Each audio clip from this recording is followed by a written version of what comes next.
Did you have any input on the show?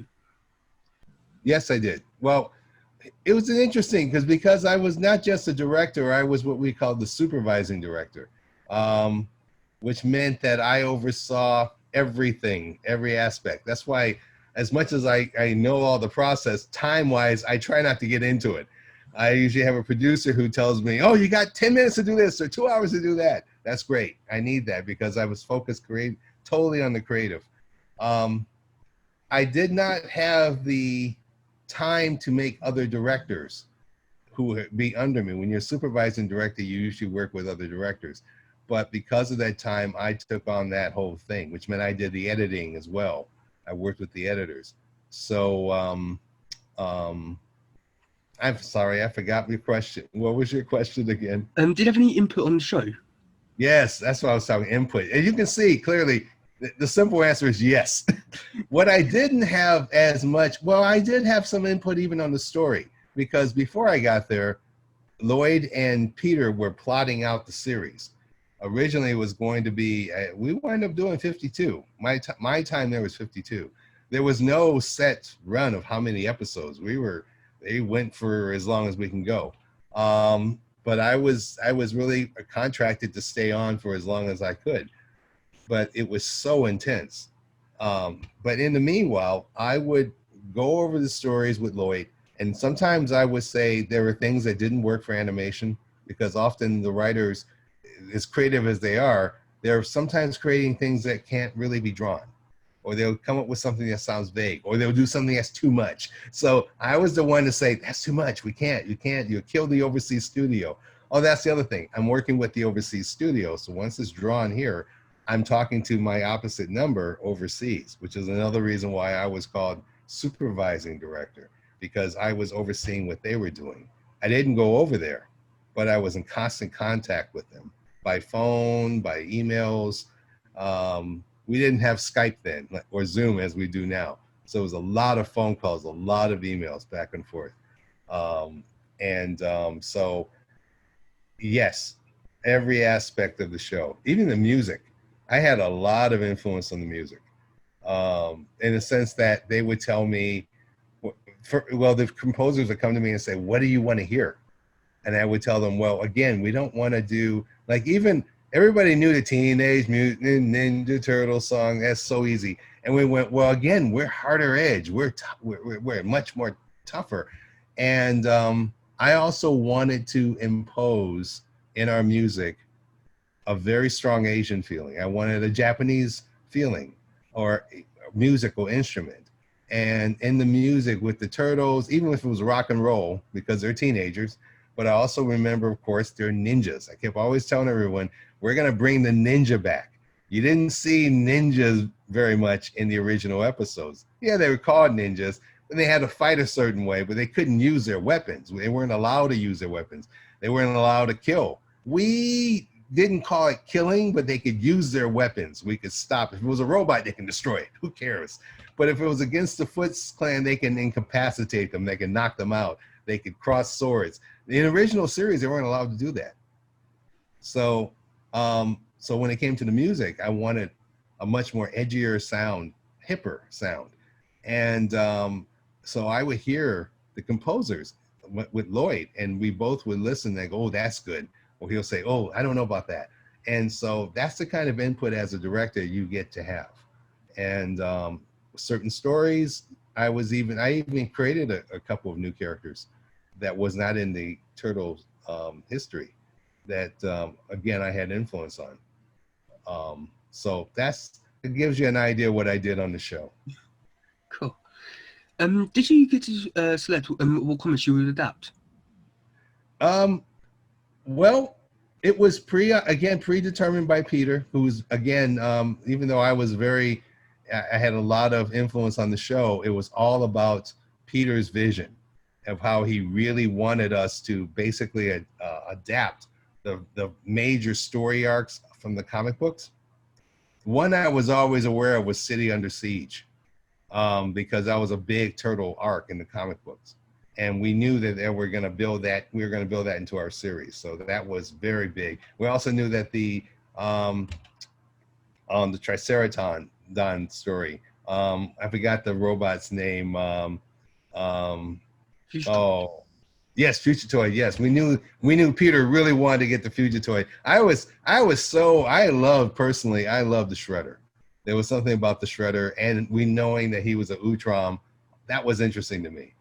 But the Future Toy story, I wasn't so sure about, but that pulled it off. We knew we were going to make that later down the series. So to answer your question, we followed the comic books as close as possible. And Peter and Lloyd would get together and they would map out how they wanted it, and then Lloyd would write it, and then I would look over it and say what worked, what didn't work, and then we would draw it.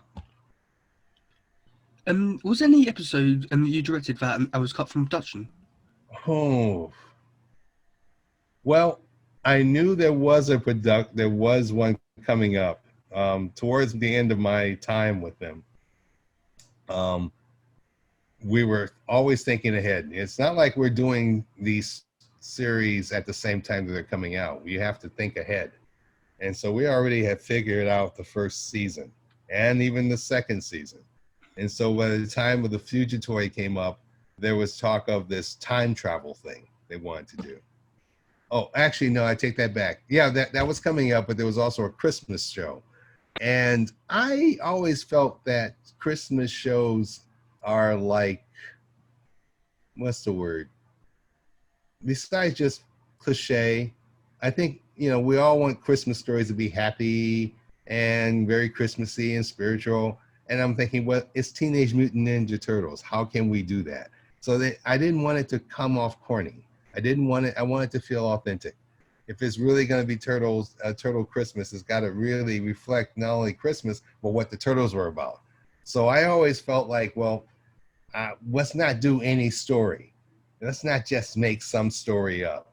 And I know they were having a problem trying to do that. Honestly, by the time that came up, I had decided I had my time on Turtles was over. And so I went, great, I don't have to deal with it. But I understood that story took a while. Once I left and the new director came on, they had a little trouble doing it. And also they were trying to push this time travel story. And I think that and the Christmas story actually got backed up some episodes. They kind of got to a point, I think they did the time travel thing later, but the Christmas story actually got delayed for another year or so. But I was off the show by then. Did you have a favorite episode from the show? I have a few. Yeah, I have a few. I'm one of those people, I don't have a single favorite. I have so many wonderful favorites. There's some things that were really, really good, and there's some that weren't. My absolute favorite was when we were breaking rules, was when Leo finally confronts Shredder by himself and they fight and Leo cuts off Shredder's head. And we were talking to Network, and Network was, oh, no, you can't kill him. And we went, no, Shredder isn't dead. And then, what do you mean? And it was always fun to talk to Network that way because they were fans, and yet they had no idea what our plans were. So they thought we actually killed the Shredder. I goes, no, this is where we reveal that the Shredder is not the Shredder we think he is. That if Leo had cut him off in the stomach, yes, he would have killed him because that in there is an Utrom. And they went, oh, and they're going to see if we tell everybody that we're telling, because at that time, we stayed so much like the comic book where we didn't talk about the Utroms. We were sort of sneaking them in. There were these secret other aliens who were also helping the Turtles. And, Shredder obviously had technology that did not belong to this world. And then we brought we're building up to the Turtles and Shredder finally coming to a clash. So we wanted that surprise. We wanted, what's a good season ender? Well, let's make them think that they beat the Shredder. And then, of course, when he comes back, you're like, wait a minute, how did he come back? And you realize later he's not a human. And that was always my favorite because I thought we did a great job on that scene. And we really, and the Network understood and they let us do it, where we showed Leo cut his head off and his head falls and Leo's sad, but he also is very relieved and they think that's the end of their troubles. And of course it isn't. So honestly, I think that's probably my favorite because that was where to me, we really made this Turtles different from the original series. Now it's his own series. And everybody's response to that was huge. Everyone went, this is a different Turtles. This is harder. This is tougher Turtles. And that's what I wanted. So I guess out of that one, that's my first favorite. My other favorites are when they are sent to ancient Japan to learn the origin of the turtle. This is what they do, find out the Utroms. When we do discover the Utroms, that was fun. And we even have a nod to the old series where we see two Utroms flying and they meet another Utrom, they don't like them, and they go, oh, it's Krang. I hate walking on my tentacles! Oh, shut up, Krang! Because we knew we couldn't use, we were told we couldn't use Krang. We couldn't make Krang a major character, but we wanted to pay some kind of an homage to the old series because Krang was so big in the old series. And now he's just sort of a Utron that nobody likes. He gets pushed around. So we put him in that. That was like a cameo. That was kind of fun. That was fun. The end of the big city war was fun, where we actually have Splinter take on Shredder, and we think he beat him again, and he's still alive. That was fun. So all those, the first 26 episodes, I think, mostly were my favorite.